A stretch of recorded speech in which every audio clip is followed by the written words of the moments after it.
Good morning, everybody. Happy Tuesday. Well, that was an interesting day we had yesterday. We had ourselves a little bit of a rally. And guess what? We've still got more juice this morning. Hey, well, everything is higher. What's up with that? We'll talk about it. We got Matt Tuttle joining the show, the guy who created the SPAC ETF, the De-SPAC ETF, the Bet Against Cathie Wood ETF, the guy who's creating ETFs for everything and anything. Big show today. Let's go. This is Pre-Market Prep with Joel Elconin, Dennis Dick, and Spencer Israel.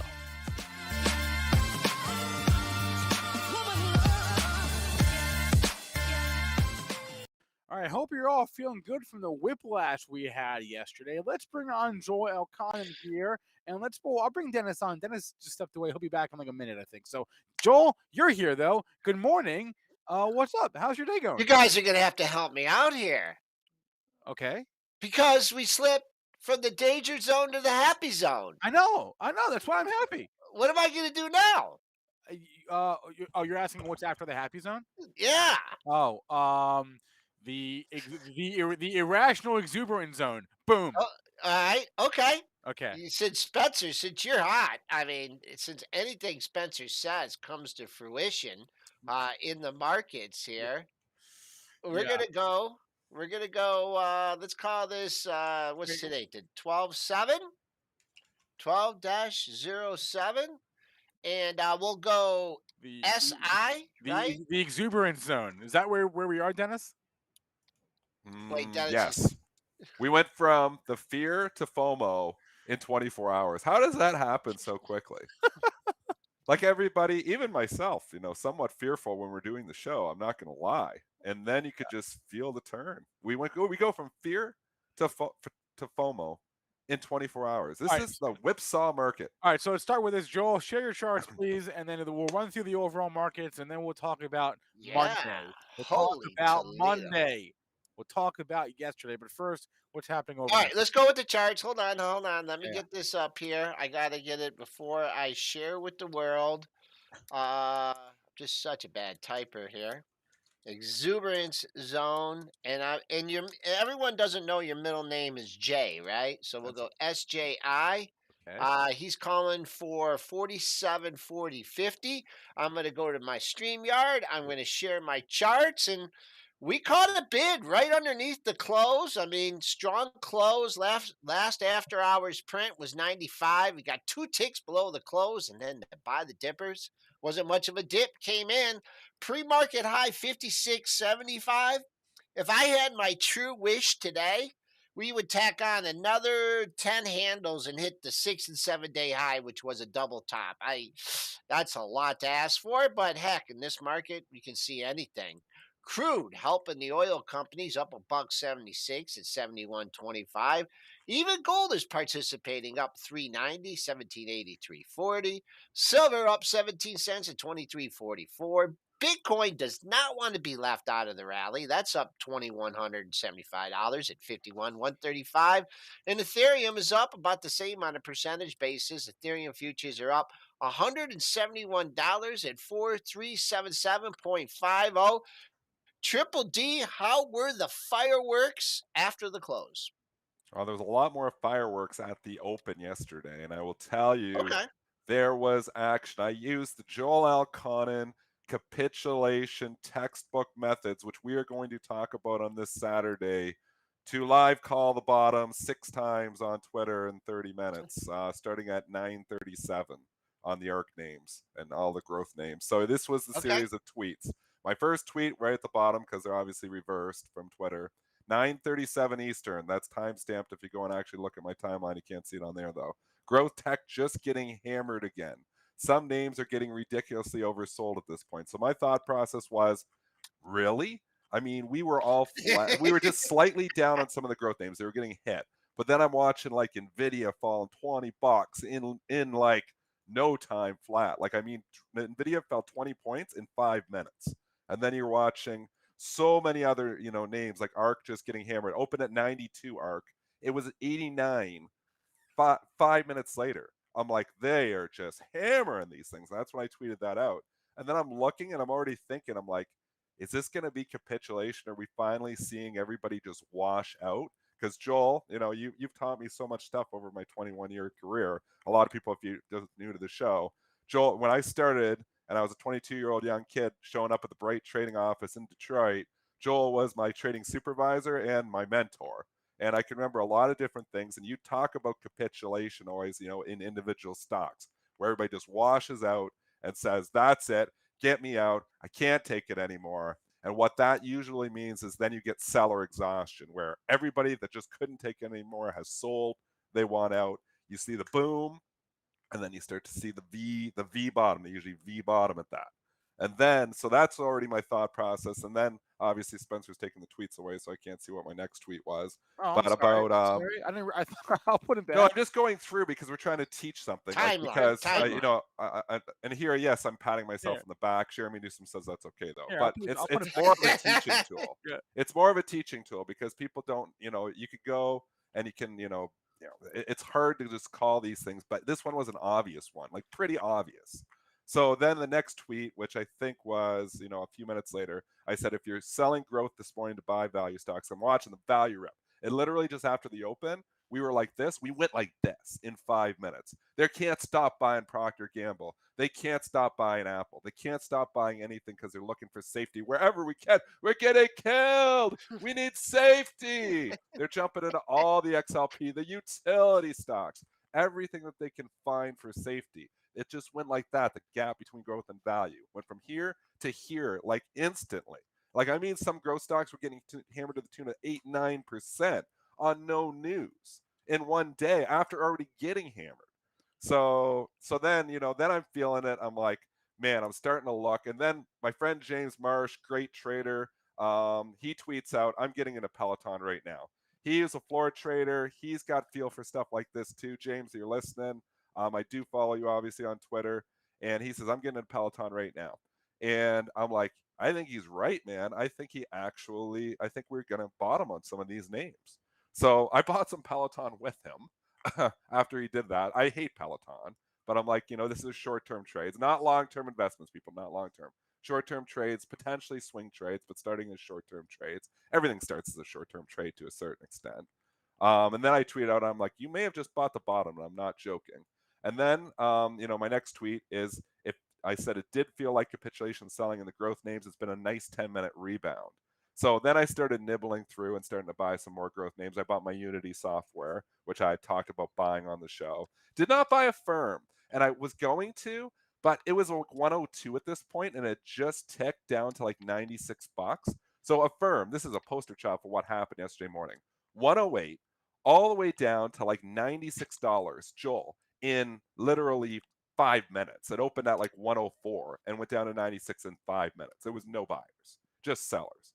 And then I'm looking at it's back to 102, and I'm like, well, it's just 96. So then I was like, okay, well, if it can pull back into 100, so I'm like, being a little bit cheap, and I shouldn't have did that. I should have just bought the 102 and then obviously throughout the rest of the day, it ended up going up all the way to 116 this morning.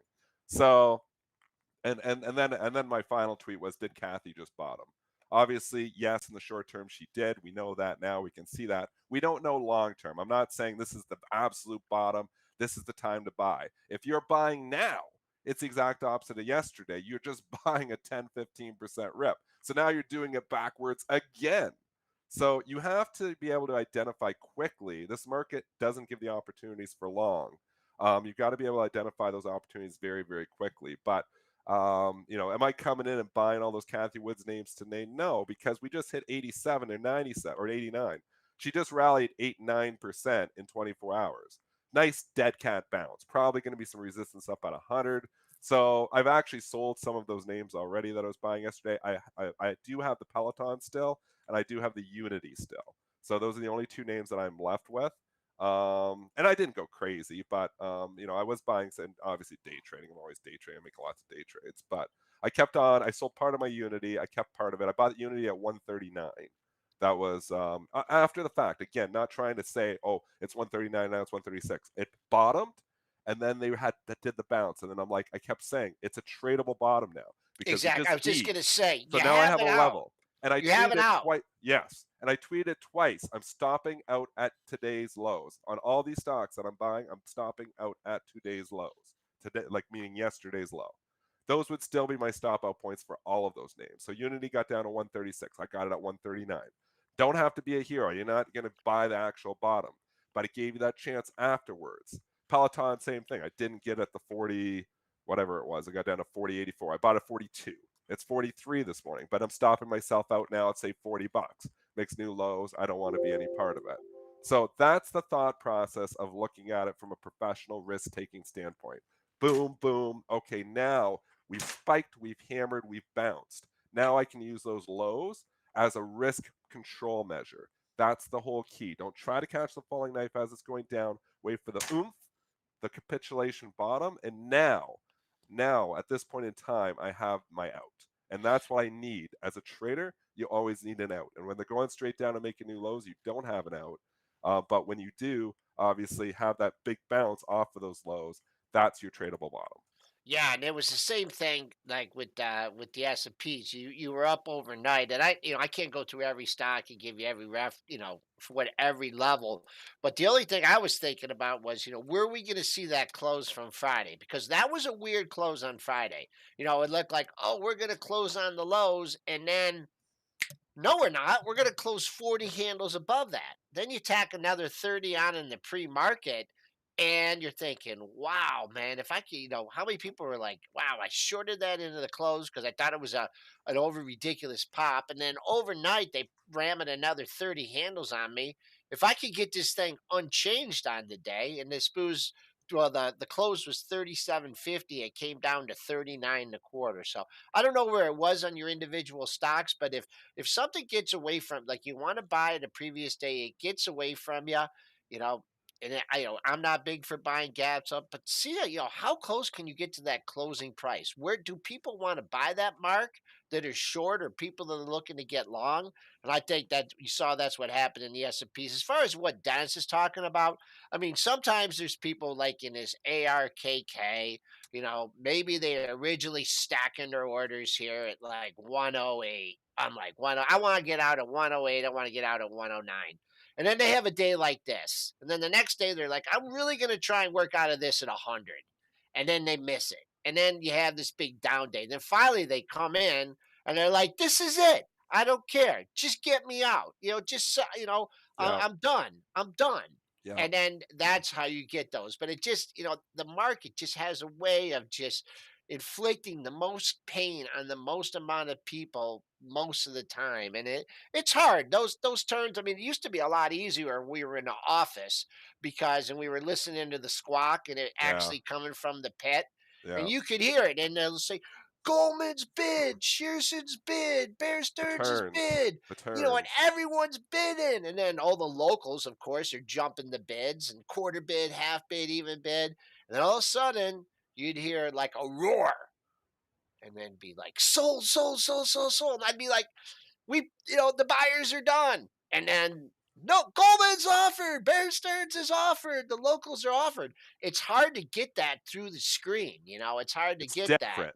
It's It's so much different. different. And it's So not as much obvious. different. And in some cases, we don't always get it. I mean, I just was very convicted. I don't tweet something 6 times in 30 minutes if I'm not pretty convicted about it. So obviously, some people still, finding ways to say, oh, but you They were do it. bearish in the show. Yeah. So, and yes, I'm not going to lie. But one thing, and this is what people don't understand too, a lot of times, just because we say, oh, a stock's down 10%, doesn't mean we're bearish. There's a large portion of this show, Spencer, you know this better than anyone, that is simply reporting. Like, we're reporting the action. I mean, if I tweet something, this is down 10%, it doesn't mean I'm bearish the stock. It doesn't mean I'm negative. I'm reporting the action. So, we give reporting, and a lot of times in the show, it's simply reporting the action. Probably 80% of the show is reporting what is going on. And then we throw some opinions in there. We throw some stuff in there. Just like yesterday, Spencer, when you were talking about a firm.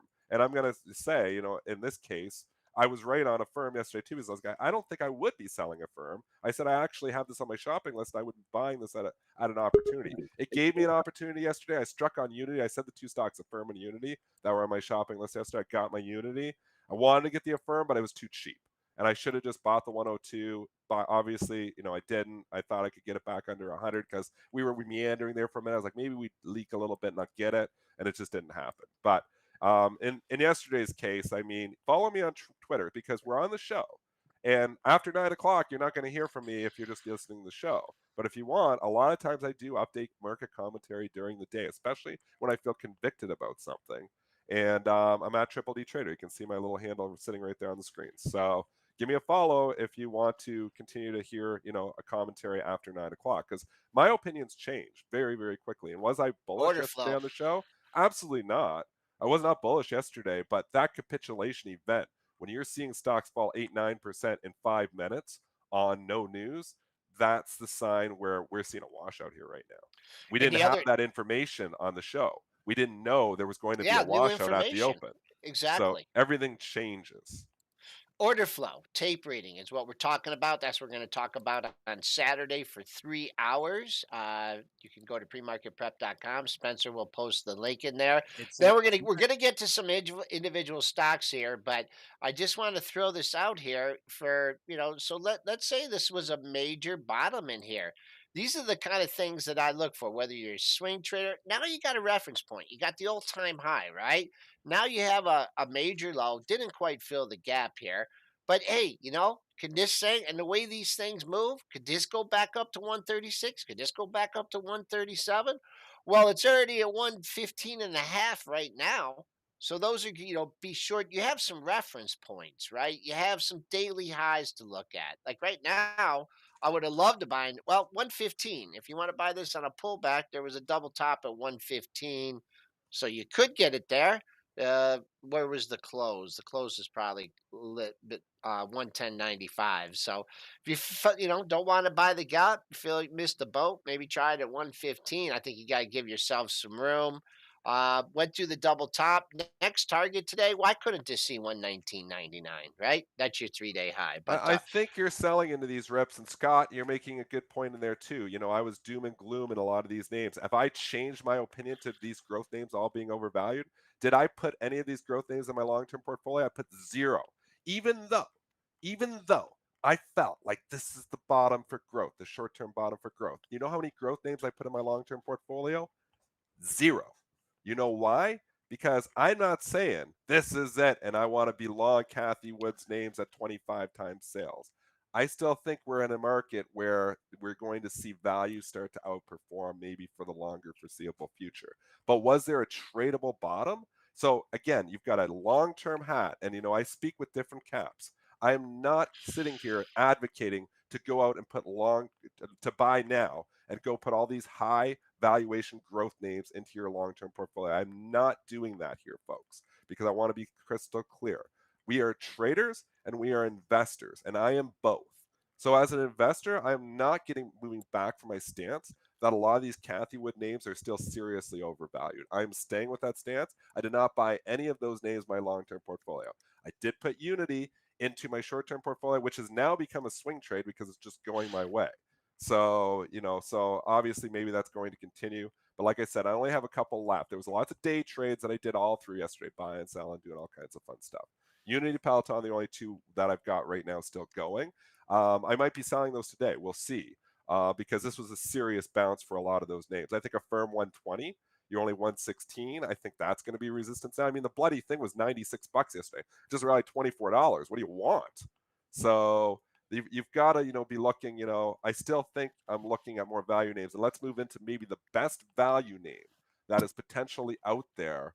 And it's the next one on the segment.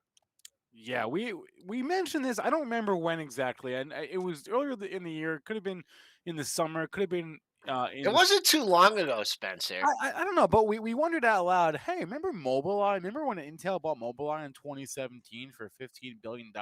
Yeah. How much would that be worth today? Well, Yep. now we have somewhat of an answer here because you have a report from the WSJ out overnight, and generally when they report these things, they're pretty rock solid. So even though the company hasn't confirmed it, the market is acting like it's rock solid, and they're reporting that Intel is going to spin off, or not spin off. They're going to IPO Mobileye for this is the Israeli self-driving car camera sensor company.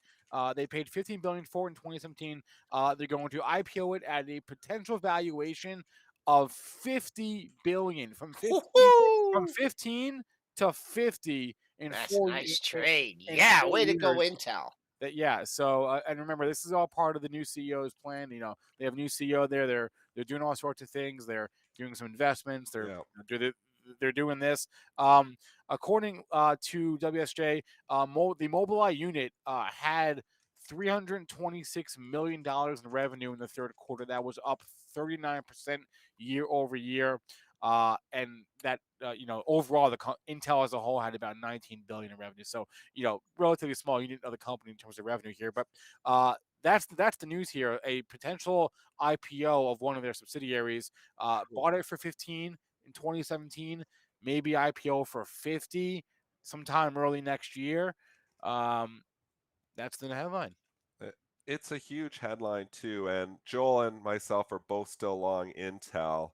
Um, the reason I bought Intel, and obviously, I bought it back in the summer, it was $53, and then we had the big earnings dip, and I was like, man, I'm in this boring stock again. But the reason that I bought this stock was I said it was Mobileye. Because we were Yeah. giving crazy valuations to all of these, plays, obviously on autonomous driving. I'm like, Mobileye is a huge player here, and Intel owns them. And I'm like, what is that worth? And that's when we had this conversation. I'm like, there's a huge portion of Intel that Mobileye is we're discounting, giving it nothing, and it's worth something. And and the valuation on Intel, I mean, I think it's trading 9 times earnings. This is possibly one of the cheapest tech stocks that are out there. I mean, is Intel going to go away? Is AMD and Nvidia just going to make every single chip and Intel's just gone and ceases to exist? Or are they going to eventually figure it out and be a player? I think Intel eventually does figure it out and is a player, but they had the trump card with Mobileye, and now they are playing that card. And I did not see that coming, that a potential spinoff could happen here. But if they potentially spin this off at $50 billion valuation, if this actually happens, and this is still just a rumor from Wall Street Journal, but those reporters there, Wall Street Journal, are pretty good reporters, and they've usually got a pretty good inkling to what's going to happen. They break a lot of stuff, especially those three that just broke the story. Follow them on Twitter. Um, I think this could be one of those events that the stock could actually run up into. So I see two scenarios at this point in time. One, Intel says, nope, it's not true. We're not spinning it off, and the stock just tanks. I don't think that's a likely scenario, though, because I just believe in the Wall Street Journal's reporting. So I think the more likely scenario is that this actually gets officially announced. And then I think what you could have is a run up into an event of a Mobileye spinoff. And that could, help the stock performance too. So I am long Intel. Normally I would be selling into the rep, and if you're a short-term trader, maybe you do, maybe you don't want to wait, maybe you don't want the possibility that this isn't true. And 56 is a huge resistance point, and Yeah, that's we'll talk probably about the technicals. probably going to be your resistance point here today. I'll let Joel do the technicals because he does them better than anyone. But for my thought process, I'm going to stick with it for the simple reason is that I think that this could officially get announced. I think you could eventually see a run up into that event, and the bloody stock is just cheap. Yeah, and I know we have Sean Udall on, and I know that he has some fans and he has some anti-fans. We all do. But I mean, on Friday's Pre-Market Prep Plus show, he was pounding the table on Intel, and he called it the ultimate safe haven play with a potential return of 75 to 100%. He believes the market cap of the company is half what the company is actually worth based on its current business. And he compared it to AMD, which has lower sales but a higher market cap. He's long term bullish. He thinks the chip fabrication business will be 200 billion. And right now, it's basically being assigned a very, very little valuation. Now you throw the Mobileye in there.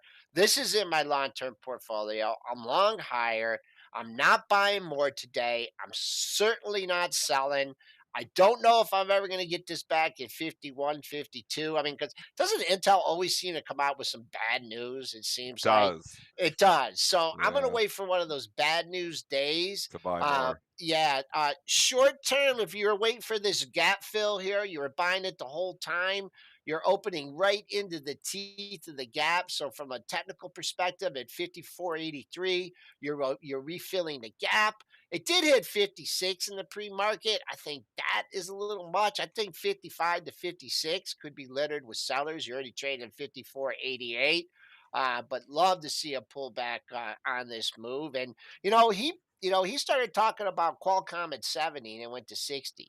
And then he talked about it at 60 and it went to 50. Yeah. And And then now it we're went to 179. yeah. So, but Sean's often early. He is a contrarian at heart. Sean, you know what we're talking about. He will buy when there's blood in the streets. That's when he's buying. He will be the first one to try to catch the falling knife. He won't, because he's fully on valuation. His time horizon is sometimes years. So he'll wait around until his thesis plays out, and he's usually pretty good at it. And you'll doubt Sean a lot of times, and then all of a sudden it's like, wow, that's starting to work. And you look back at Qualcomm, and thank you, Sean, if you're listening, because I bought Qualcomm because of you back when it was $60. You came on our show and said, I think this is one of the cheapest tech plays out here, and I think it's being forgotten. Eventually, it's going to be $100 stock. Well, it's now $175 stock. I still own it, so that is thanks to Sean. We get a lot of smart people coming on this show, and I definitely use their brains to try to free ride off of their knowledge. So, Michael Pachter is another one that comes on the show, and sometimes they don't work out, like in the Zynga case. yeah, of course. I mean, But yeah, yeah. But anyways, Hey, it's hey, just a Joel, big Joel, move today. Yes, sir. what's interesting on the Intel Daily? Can you scroll to the left here on the top right chart? We're actually right squarely in the middle of that gap up from last January, from basically a year ago, right? January of 2021, right?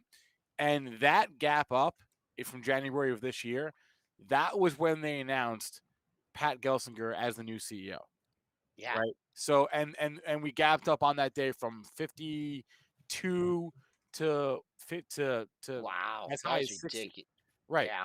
And now we're right, and we've come off since then, obviously, but now we're right in the middle of that gap, which I find interesting. He's been on the job for 11 months, and And he had to know that. I mean, he had when he took the job, he had to know, you know, the potential value of this. But what we're gonna do is we're gonna get Colby Howard. Let's get him back on. Colby, we had him on as a guest, and his company analyzes CEO transitions. And he was on the show that day when this was announced, right? yes, he And was. we haven't had him back on, but just everything that's happened, it's been almost a year. It'd be I'm gonna ping him, see if we can get him on. But all right, 828 S&Ps are not giving up anything. Pre-market high 56.75, trading at 46.52. So not giving anything back yet. you know Uh, what I would be selling today if you want to talk the overall market? I would be selling Buying those value. staples, those utilities that are up again this morning. Look at this move. We're going to go into a rising interest rate environment, and you're buying stuff on yield. Come on, people. Utilities are to be sold into this rally. Sell the strength. So, if we're looking at stuff that, has moved here, and obviously yesterday we were looking, because the market's moving the opposite. In this case here, I think the utility run that we just saw yesterday, it was a ridiculous spike. I think, we're up a little bit again here. XLU, huge resistance up at 70. I don't own hardly any utility stocks. I would not want to own them in a rising interest rate I just environment. want to clarify, like there's a and you already kind of did say this, but I want to emphasize it. Are you've changed your mind in the short term here. Yeah, The yeah, super uber short term, where yeah.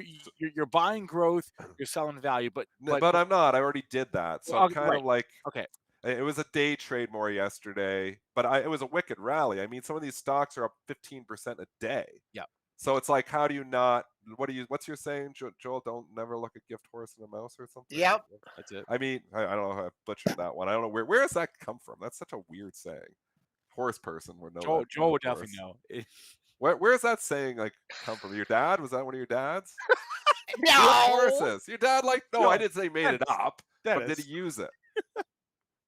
I don't know. I mean that goes back a lot longer than my dad. I think so. It I was a don't wicked know. rally. A lot of these names, I think I'm actually selling into the strength now on some of the growth names. But I'm more just looking at this market and saying, what a ridiculous run we've had, in Procter and Gamble, to buy this stock up to these levels. This is like ring the register opportunity here. Money hiding in all of these names because, oh, we got so many problems. Coca-Cola was down at the lows 3 days ago, gives it all back in 2 days. Pepsi's actually looks a little bit more. It looks a little bit more interesting. Pepsi's more of a reopening stock too, just because all the bars and obviously they sell a lot there. So I'm not so much inclined to sell the Pepsi, but some of these names just way overbought and from the safety perspective in the short term. So I don't think an XLP, here we were 70 or 73, right, 5% in 3 days on protection. I think you sell in those names. And I think on dips now, not reps, you're looking at maybe some of these growth names. Would PayPal, does that get more interesting here? Yeah, I think if you stop yourself at the low, it is interesting. So somebody asked about PayPal in the chat. 79, 79, 79, 79. 4 days in a row. Look at that setup, Joel. For which So one? PayPal, PYPL. I mean, you got 4 days in a row, lows 179, all in the same area, and they didn't breach. So now you have a tradable bottom. What do you want to risk? I mean, 184 was a lot more attractive at the close. Now it's 188 this morning. I think I'd probably wait for a little pullback, but it's a stock that's so oversold. Yeah, it is somewhat attractive here. Again, I don't know what I'm adding to I haven't added really anything to the longer term portfolio right now because I'm still nervous about a rising interest rate environment. But on the short term here, it does appear we had a short term bottom yesterday morning in a lot of these growth names.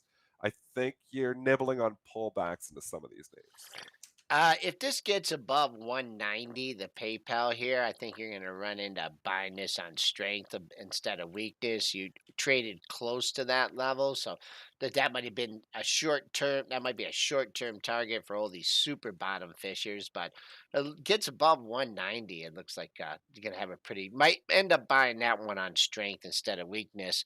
According to Google, that idiom goes back to 1546 when John Haywood used the phrase somebody saying that what you like people used to give horses back then as gifts.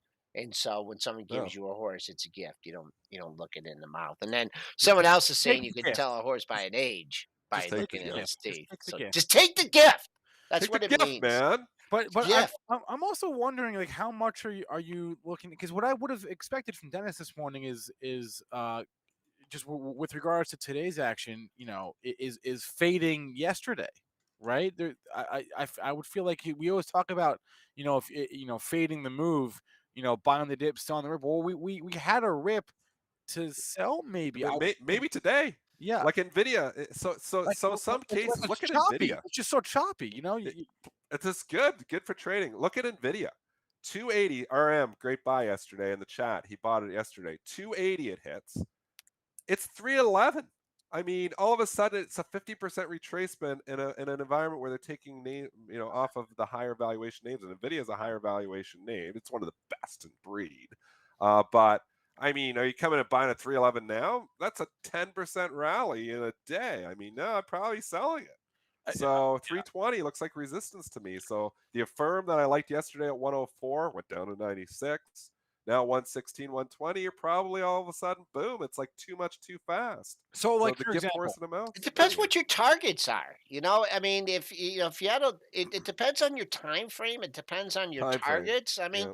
if you have a target, if this is the way you modeled your trading and this is your target, then and it's let's say it's above your target. Let's say you really want to sell Intel at 54.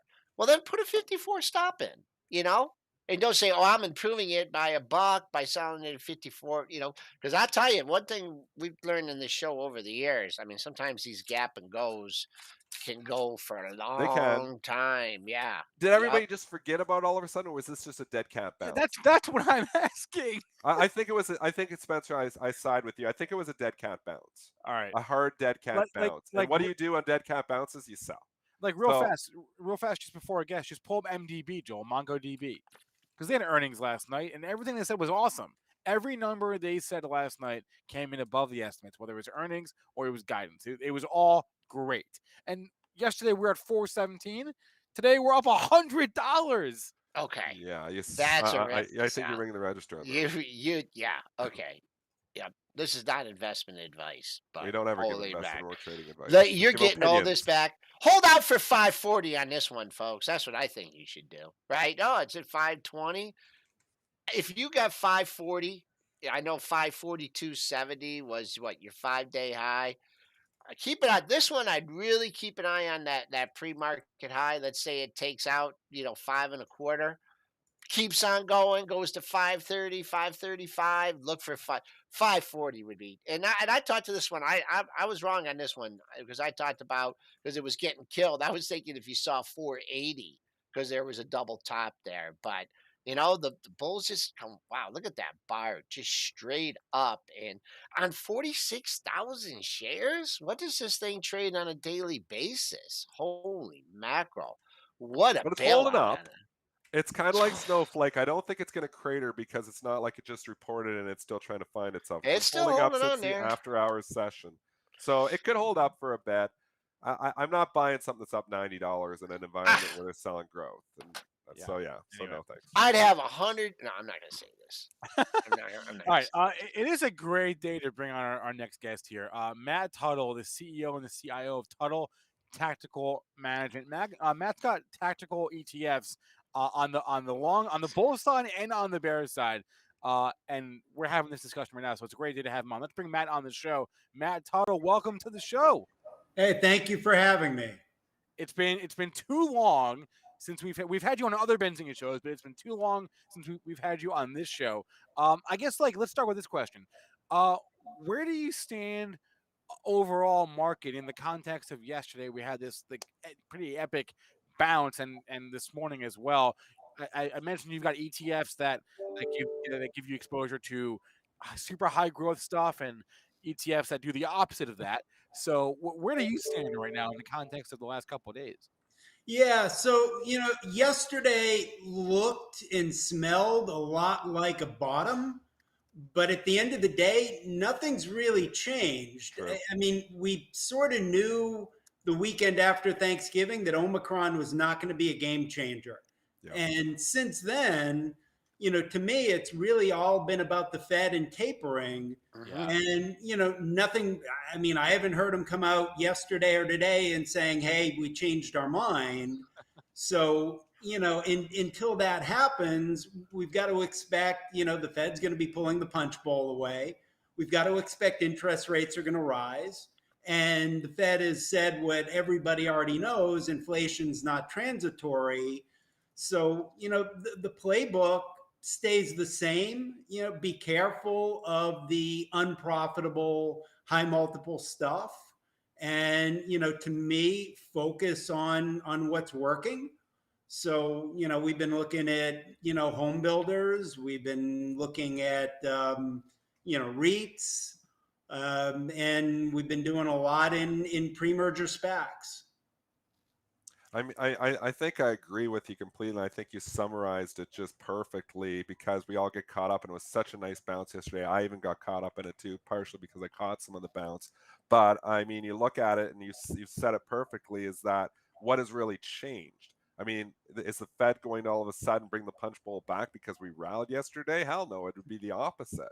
So you think about that. If the punch bowl is still going away, we're still in the same issues. Where do I want to own all these high growth names where their future earnings are going to be worth less if interest rates and inflation still obviously are an issue here? So I think you're right here. I think maybe you're using some of this opportunities to lighten up those names as opposed to buying on this 10% rally that we just had in ARKK. Yeah, I mean, we lightened up on some stuff yesterday. We have some plans to lighten up on some stuff today. We'll see how things go. I mean, this looks like a continuation that's likely to stick, but again, for the rest of the month, nothing's changed in the narrative that we've seen. Matt, can we just talk about SARK for a second? Because you come out with a fund that fades one of the most prominent investing, hedge fund figures here in the last 5 years, Cathie Wood. Do you take heat for something like that? Like, do people like when you come up with a short fund to short somebody like Cathie Wood? That's in the media continuously there. What's it like, first, to get to the process to actually launch a fund like that? And second, what's it like just to continue to run that fund? Yeah, so yeah, certainly had some interesting commentary on Twitter. Oh, Um, really? Huh. yeah, I'm things so I surprised. yeah, I mean things I can't really repeat. Sure. Um, things that I mean I don't think are necessarily true, but everyone's entitled to their opinion, and that's fine. I knew that going in. What's been cool is, I mean, because the fund has done so well, I've also gotten a lot of thank yous. Hey, you saved our portfolio. You're the only thing in my portfolio that's been going up. This is great. So, it's been, fun from that standpoint. Real difficult to get something like this launched. No one's ever done an ETF like this before. So, whenever you do something that, I think people were calling novel, that creates some challenges. It took us a little bit longer than typical ETFs take, but it didn't take us as long as the Bitcoin stuff. So I'm not complaining. How is it structured? So it's just SARK. What is the structure to give that performance to obviously be the opposite of ARKK? Yeah, it's real simple. We're using total return swaps that Okay. give us the exact inverse of ARKK. So in effect, it looks and smells like we're short ARKK, but we're getting that exposure through swaps. Is it cheaper to do it that way than to actually go out and borrow the stock? Because obviously, when you borrow stocks, you got locate issues, you got expenses with borrowing costs. Why do it the swap way? Yeah, so, well, I mean, from our standpoint, it's way easier and it's cheaper Okay. than if we were to go out and short it. For the individual investor, that depends. Different brokerage firms, I think, charge different rates. They can change. But, I mean, I've always historically bought inverse ETFs as hedges, and I've always preferred it to shorting. It's just way easier. It's a nice, neat little package. Matt, I'm just curious what you've seen in terms of like flows across your funds, because you've got, as I said, you've got funds that offer exposure to the sexy stuff and funds that do the exact opposite of that. So you've got the SPAC ETF, the De-SPAC ETF, the short De-SPAC ETF, to name a few. And the performance obviously varies greatly. I'm just curious what you've seen in terms of flows across the board, and I'm going to pull up a chart here of all your different. Yeah, I mean, SARK has obviously been pretty popular.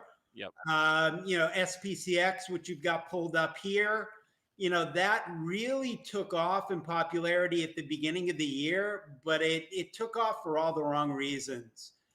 People were looking at pre-merger SPACs like they'd be looking at meme stocks.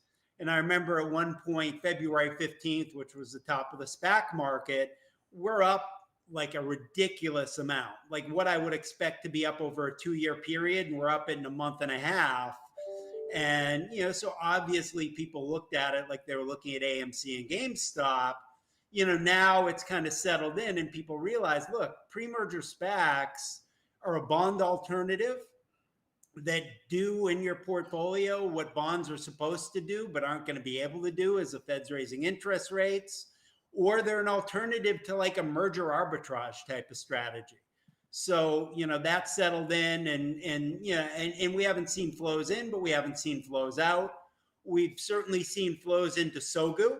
SOGU's our inverse De-SPAC fund, which has actually, and I don't know what it is up through yesterday, but for the month was actually doing better than SARK, because, when you're looking at some of these De-SPACs, that's the crappiest of the crap.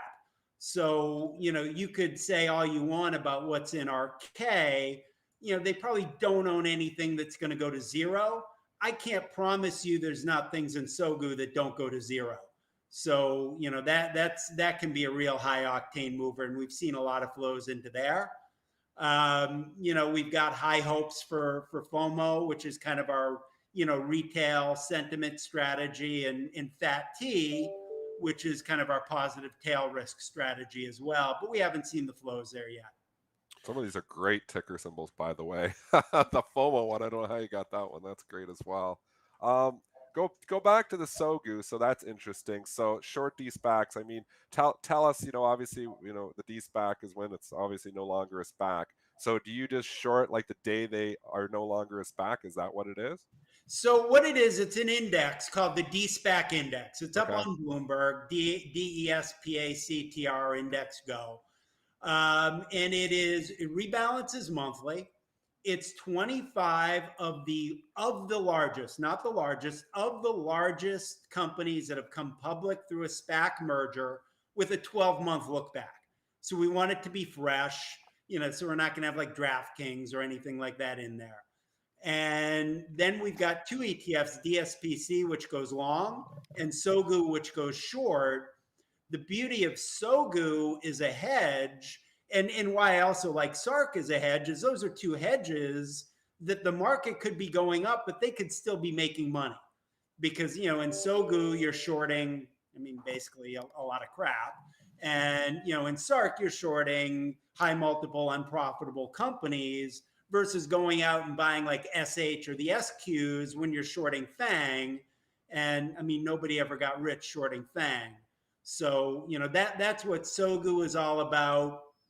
And what's kind of cool about having DSPC and SOGU is I can tell you every single month, one of those funds is going to be among the top 5 top performing non-levered ETFs for the month. Unfortunately, I can't tell you which it's going to be. Well, that's the beauty of what you've done here is you've sort of captured like both sides of the sexy spectrum, right? You like either way, you're pretty much likely to have one of your funds either on top of the performance leaderboard, and maybe that even translates into flows because you're basically guaranteed to have either these type of high growth names are hot, and the SPCX and DSPC are doing great, or the opposite, and SOGU and SARK are doing great. It's sort of one or the other. It's amazing how it works out that way. I'm an evil genius. Funny how that works out. I'm curious, Matt. Like you have conversations all the time, I'm sure, with investors, advisors, people who are trying to figure out how to use these funds. How have you observed people using them? Are they mostly like as like a hedging instrument, or like a short term hedge? Someone who's like long to the teeth in like 4 ARK funds will buy some SARK just to put on a short term hedge. Or I'm curious, like how do people really use these? And from what you've seen. Yeah, so I've talked to a lot of people and heard from a lot of people on SARK, and there's a lot of different stuff. One thing someone told me, and I'm not an options guy, so don't hold me to this, but I've heard from some ARK bulls who buy calls who think it may be better to buy puts on SARK. So, again, because SARK's a lower stock price. Whether that's true or not, I don't know. I haven't looked at it, but that's one interesting thing I've heard. I've heard people saying, hey, we're buying Qs, or we're buying a basket of profitable tech and buying SARK to hedge it. I've had people say, hey, we just day trade it. We buy it at 9:30, we sell it at 4. I've had people say, hey, look, this is something I can hold longer term, because, you can't hold like, SQs or SH long term, because again, you're shorting FANG. But, imagine you bought SARK, if it existed, January 1st and hedged your port. You could have held it all year, and not only would you be fine, you'd be in great shape. And, and also people who understand the playbook and are nervous about unprofitable tech going into next year. So they're not even using it as a hedge. They're using it as, hey, we can make money on this. Who knows what the market's going to do, but we don't think unprofitable tech's going to do well. So we're making a bet against that. We're not hedging anything. So all sorts of different ways I'm hearing people using this. What's next on your list, Matt? What ETF are you coming out with next? So we've got a lot of ideas we're kicking around, and we are open to suggestions. I look and see. People tweet things to me. And, I hear some real interesting ideas. If it's something that, we think there'd be a demand for, a use case for, and it's doable, then we'll do it. And so expect to see some stuff, within the next couple of weeks that we file for. I mean, one of the things that I keep getting hit on Twitter is do a short Kramer ETF, which I'd love to do if I can figure out a way to do it that doesn't involve me having to watch Mad Money every night. Yeah, I'll watch Bad Money every night and I'll send you what his picks that's were. good. That's a good idea on paper, but logistically, I'm not quite sure how you. I mean, that's the problem. I mean, sometimes people send me ideas like, short NFTs. All right, great, but how do I do that? I do have one for you. All right. The inverse Renaissance IPO. Oh, that's boring, Spencer. What? Come on. I got one for you, Matt. Uh-oh, Joel. I got one for you. And you got to, we might have to make a deal off the air. Joel's already If you take this, I'm going to be very upset. Okay? With COVID and everything and the vaccine, how about the vaccine stocks? And the symbol could be SHOT. SHOT. I like the ticker symbol. Do you like that? And you could put I like the ticker symbol 'cause Pfizer it's and not taken. Moderna, and you could put all these stocks in There's here. only like 4 of them, Joel. There's not enough stocks. There's like 5 of them. Oh, what? Oh, come on, Merck, whatever. All right, Oh, yeah, I There's guess only you- 5 well, you need stocks in PIL. the That one S&P would that be people care PILL. about. But Matt, I have to ask you the same stupid question that I asked you last time you were on. Okay? Do you All right, remember? go ahead. When was that, Spencer? Like 2016, 2007? I don't know. On Do our you side. have any relatives in Monroe, Michigan? I have no relatives in Monroe, Michigan. 'Cause I do. I used to play basketball against John Tuttle. Okay. He No, used to no relation. foul. He was a big guy. He He used would to sit in the foul. middle. Joel, oh my God. Oh my gosh. I mean, if they had a 3-second violation in pickup basketball, I mean, that guy wouldn't have played at all. And I'm the exact opposite. I'm a streaky 3-point shooter. I don't go Okay, anywhere that near wasn't the you paint. then. Matt, my last point here is not about a specific fund, but next time you launch before you launch a fund, can you crowdsource the ticker? I think that'd be cool. Yeah, I mean, a lot of stuff's been taken, but we have some really interesting tickers reserved. Oh. We've got, dump, we've got dumb, we've got narc. So Holy- I'm How do you trying to reserve the figure out what to do tickers? with those. What's How that? do you reserve the ticker? Stop. How do you do that? You go to the exchange and they give it to you for a certain amount of time. So like FOMO, for example, we got on a waiting list. Someone had reserved it. They didn't use it. It came up and we grabbed it. Do you have to pay to be on that waiting list? No.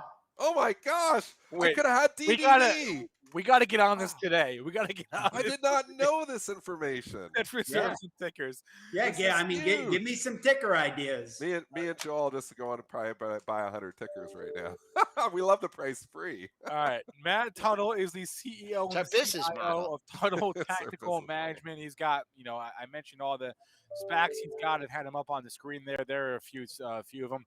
Matt, a pleasure as always. We'll definitely be in touch, and congrats on the success you've had with all these ETFs. Great. Thanks, guys. All right. Thanks, Matt. All right. It's 8:53, but we can do some ticker time. If you have tickers, drop them in the chat. I'm now distracted by the idea that we should spend the day reserving some tickers for some things, some potential IPOs down the road, or something like James that. is grabbing poop right now. I'm sorry. Okay. I stand corrected. It's there. Where'd you get that one from? Spencer and No, Natalie? James, it's in the chat. No. James is grabbing Oh, poop. James is it? Ape, Yeah. Ape I is stand there, corrected. Jonas. I said it was Tuttle Tactical. It's Tuttle Capital Management. My apologies, Matt. Okay, so we got some tickers on the chat. Ooh, you know what happened last time you did that? No comment. Tickers in the chat here. Let's find one that is super interesting. Do you want to do? I'm gonna pull up a chart. Let's see how this chart looks. Do you want to do? We can do One. Twitter. Yours We can panic. do Twitter. We can do Twitter. I mean, I haven't looked at Twitter in a long yeah, time. we can do Twitter. Oversold, nice bounce, just like every other oversold tech name yesterday. Didn't bounce as much as some of the other stuff. So ends up another $1 though. You get this 43, you trade yourself out at 41. Again, look at your risk first. So your out is 41.01. That's your out on all of these names. It's going to be the lows from the last couple of days. It depends which day it made the low. So I think if it backed up to 43, maybe I take a shot. At 45, 55, I'm risking 10%. It's too much. 40. Like with these stock, when I have a stock in my portfolio and then I sell it, I never like to think about it again. But Did you sell it? Twitter? Yeah. yeah, I Oh sold yeah. it at like Yeah. 56. Oh, Yeah, I dumped it. genius. I couldn't take Oh, it. it's just a genius. All of I these just charts. wanted to sell it after earnings. Target today for you short-term traders, for me, that would be 46.50. That's your 4-day high. Looks like sellers lining up at 46 as we speak. I wouldn't buy. If I got a chance to buy it unchanged on the day, or maybe 15, 20 cents away, risk low. Nothing all, special on all of these Twitter. charts look the same. What about X? What about US Steel here? We haven't talked about U.S. That still. chart as Yeah, well. yeah. Sleepy. I think some of this stuff. I may re-add actually X or CLF, one of them, to my long-term portfolio. Again, I'd sold them in the last pop, and I don't have either in there right now. I do have some Canadian steel makers there, so that's a different story. I don't know. I think yeah, X or CLF. I like them both. Oh, Yeah, you monthly But it's long support. term. Just that Yeah. they're fairly cheap. The P's are low, and I think we're still in an inflationary environment. So I kind of want that exposure in my long term portfolio. So yes, I like them. Trading range stock near the lower end of the range. Sure. Khaled dropped us a fiver to look at Futu, FUTU, Chinese brokerage capital markets name. So this chart they look the same, right? It's got a nice They all bounce, do. a nice 2-day bounce. Yeah. Yeah. Your stop out never want to own a stock making a new low. The problem is the stop out's way at 35.49, rally $10, 20% the last 2 days.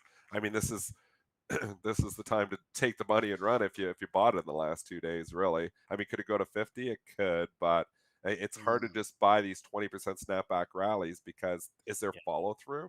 That's the biggest question for all of this stuff. Is there more follow through after the open? We're seeing follow through in the pre-market. Is there more follow through that people have to get into the growth names? There could be in some of the names, but some of them have just bounced 20% a day. It's a big move. Uh, Next target be 48.20. That's your 4-day high, your December high. I just kind of pre-market action looks like they've already factored this in at 45.5 is big resistance. Just keep an eye on the 43.10 close. Maybe move a stop up to that area. Let it come and get you on the downside. A lot of red monthly candles there. What do you need to turn this into a green candle for the month? You need to get above the close for the month 47.49. So that would start to work on a green candle for a month. Still a red candle. How about Amazon here? Because Amazon doesn't quite fit the bill No, as doesn't fit any of the They bill. need to split that stock. I mean, I own Amazon the long-term account. I'm not selling it. It's trading 2 or 3 times sales. I mean, or 2 times sales. I mean, you can look at it wow. a P and say, oh, the P is 52, but we always know Amazon, if they stop growing, can make more money immediately. The stock is not expensive. Wow, look at that. It went now this one gave you a look at the previous came within 9 cents of the previous day's low yesterday. Broke a 4-day losing streak. Let's see here. Trading, have to look at all the numbers here. Let's see what happens at 34.92.70. If in fact you get there, 3,500 psychological. I don't know. Don't have a great feel. 30,000 shares have traded. all right. I think I'm going to change the title of today's show to "Welcome to the Exuberant Zone" because that's where we are now. Joel, to wrap Is it up that, did here. he say that? Did Tom Cruise say that in Top Gun? I don't remember him saying that. Or Yeah, just make that up? he said, "Welcome to the first verse is Danger Zone. Yeah. The second verse is actually the Exuberant Zone." Oh, did not Joel, know that. we haven't done dad joke of the day for a while. Do you have a dad joke of the day for us? Well, the one yesterday was dads love bragging about how early they got up this morning, even though no one asked. Yeah, for sure. I'm I all do about that. that one. That was yesterday. And today saying dads love asking if your friends dropped off a cliff, would you? Heck yeah. Yeah, yeah. Well, you're Oh, is that a adventuresome, parachute? Spencer. All right. We're fading a little bit here as we come up on Very the low. 9 o'clock. Very little. Man, I'd say that pre-market high. I'd throw an order out there, maybe at Yeah. 56. If I was long, which I'm not, I couldn't get. They never, they We never let you in on the downside when the market's going up. So be out there. The really good number though for today, the excellent number, the 5-star number. It's your 7-day high at 69.75. So we'll see if we get up there. Spencer, I will check in with you later. Triple D. All right. We'll check in with you. Hey, Triple D, I'll give you a call after 10. Sounds All right. good. All right. Okay. As a reminder, everyone, the link to the final pre-market prep special of the year, which is this Saturday, is in the description and pinned to the chat. Also in the description is the link to the next event, the next Benzinga event, which is tomorrow. Tomorrow and Thursday, all day, starting from the time this show ends until until market close, basically. You can go to bzsmallcap.com to learn more. Here's a quick preview of what to expect. And after the video ends, the stream will end. Will redirect you guys to live trading with Benzinga at 9:05. So hit that like button, please, and thank you. And here's a list of the companies that'll be at the last Benzinga Small Cap Conference of the year starting tomorrow.